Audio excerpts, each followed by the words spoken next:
They say the Valley of Sleepy Hollow is still haunted by dreams, not the soft, fleeting kind that come before dawn, but the kind that cling to the mind, painted in oil and shadow. In 1858, John Quidor captured one of those dreams on canvas.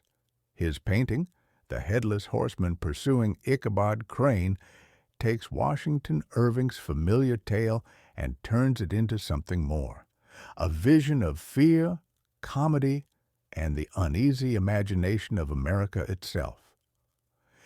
In addition to Antiques Mysteries, we're introducing a new series of podcast editions called Great Paintings, stories that explore the lives, legends, and meanings behind works of art that speak to us.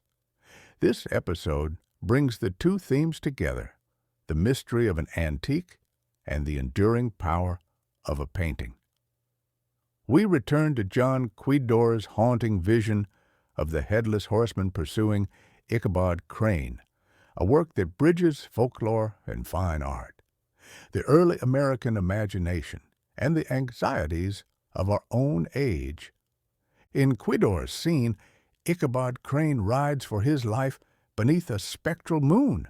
His thin horse is stretched to breaking, his face frozen between terror and disbelief. Behind him charges the Headless Horseman, sword raised high, his cloak whipping like black flame. Trees twist like startled witnesses. The ground itself seems alive. It is both ridiculous and terrifying, a moment balanced perfectly between laughter and nightmare. John Quidor was always drawn to that balance. Born in 1801, he trained under a portrait painter in New York, but turned away from the polite traditions of his time. While others painted noblemen and landscapes of progress, Quidor found inspiration in Washington Irving's stories, tales full of ghosts, tricksters, and small-town mischief. He painted Rip Van Winkle's Return, The Devil's Pranks, Ichabod's Chase. His characters were awkward and exaggerated, his colors strange, his light uncertain.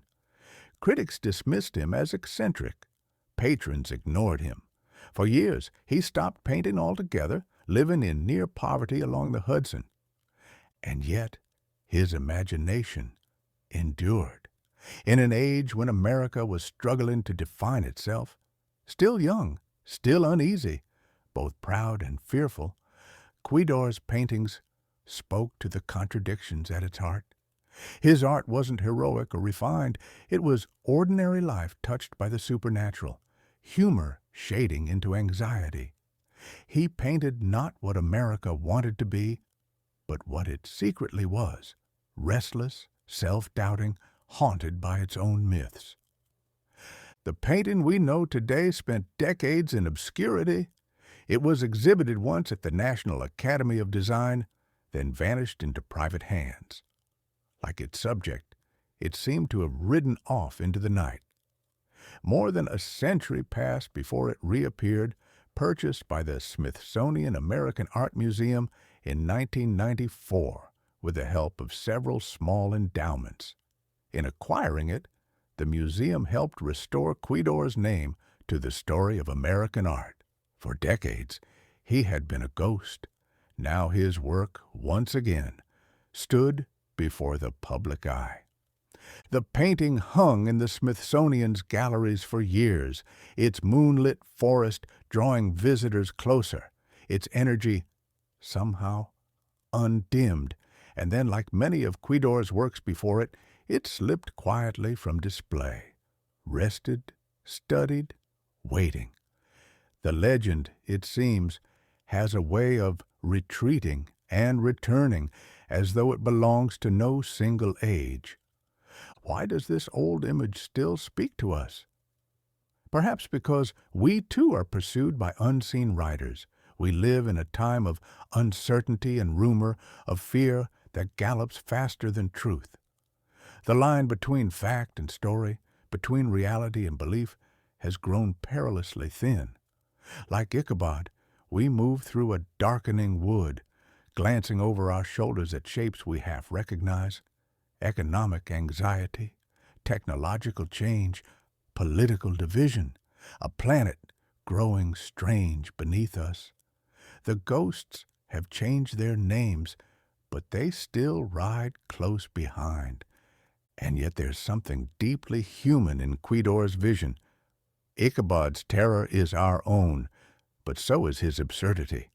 His flight is comic, but it's also a confession that we can't quite tell where imagination ends and danger begins.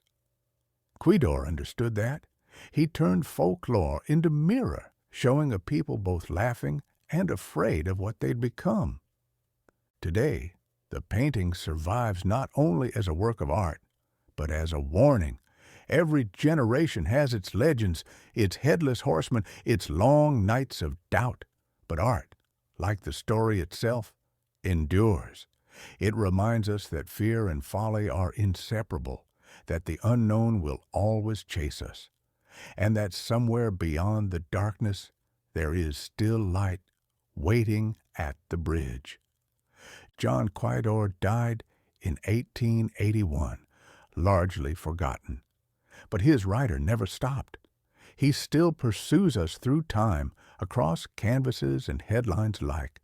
And perhaps that is the truest mystery of all, that a painting born from an old ghost story could, after so many years, still hold up a mirror to our own uncertain age.